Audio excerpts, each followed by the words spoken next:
I've got our lovely ladies here who are very hungry today. You might be able to guess where they're from by their name. So if I actually tell you the names, and if you want to shout out where you think they're from, I would say go for it. So we have Dakota, Indiana, Jersey, Florida, Minnesota, and California. Does anyone know where that's from? Got an idea? America by any chance? Well done, yes. So they can come from America all the way to southern Canada as well. So our feisty little ladies, they are named after the states of America. So you'll find as well, actually to be able to identify our girls, it can be a little bit tricky. So Dakota is our chunkiest of our raccoons, which she is here, the biggest girl of all, if you want to come with me. And then we have Indiana, and she basically has puss in boot eyes, as we like to say. And then we identify the other four ladies by their size. It can be someone's, it could be the shape of their tail, or it could be like the placement of their ears as well. So it can be a little bit tricky, but obviously our first two girls are quite easy to identify if you go past our enclosure. Now our girls range from 7 to 8 years old. Dakota and Indiana are both probably about 8 years old now, whereas the other girls are a little bit behind. But as you can see as well, they can live up to 20 years in captivity, but in the wild, it can probably be about 4 to 5 years because they are known to be pests in America. So they are being opportunistic feeders. That meaning said that they literally take every opportunity they can to take any food they can get. There you go. So this is Indiana. You can tell by her very cute little eyes. And so these guys will look around for food, but they are mainly omnivores. Does anyone know what an omnivore is? You know what an omnivore is? Yeah, go for it.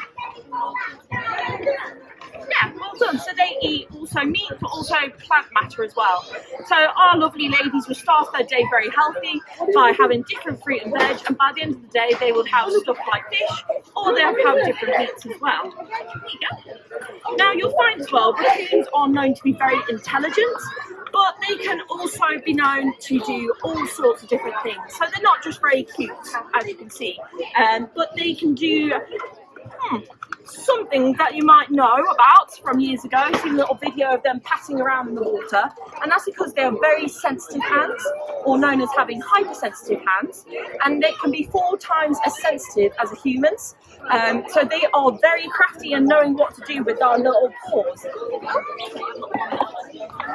So they would actually be able to pat around in water or any kind of area, to whether they're looking and digging for food, or whether they want to have a play with any rocks they would find in the wild. But they would actually use these as well to be able to help them solve any little puzzles.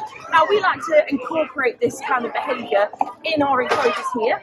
So we have a few little puzzles scattered around, so they'll be able to run and stretch in there and use all the muscles they can to look for their food. Because you can find as well sometimes they are quite busy this time of year, as you can tell by them grabbing onto my legs. So they get quite hungry, so we can feed them about 4 to 5 times a day. And you'll find them just wandering around the enclosure a lot of the times, having a good forage, and they will go about their day really.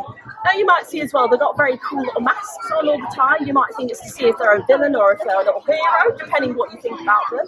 But actually, it's very beneficial. It's very beneficial for their sight. So the light will be absorbed into their little masks, and it will help with their eyesight really. It can be shown as well that they are known to be colorblind, but there is kind of research to say that they can see more green. So actually, think about it, the masks are more like very cool night vision goggles for them. So they'll be able to see a bit more. You might find as well that they can be more active during the day. They're actually more active for us because they know when they're having their feeding times as well.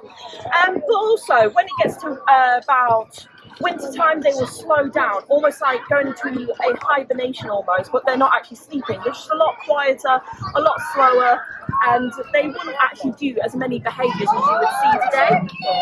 So you would actually see them as well in the wild. They'll be about here, there and everywhere, roaming around in bins and things, but they tend to do that more at night because obviously that's when everyone comes out to play, and it's a bit easier for them to then look for food. So our raccoons as well, they can also be known to do many little things. They are actually known to be very good climbers. Actually, Dakota's been that good of a climber that she has climbed all the way up here, and then she likes to go over to the other side and see our very cute little skunks. But obviously, they are known to migrate, so we have actually got 4 skunks, and if I come round, you can see some of them.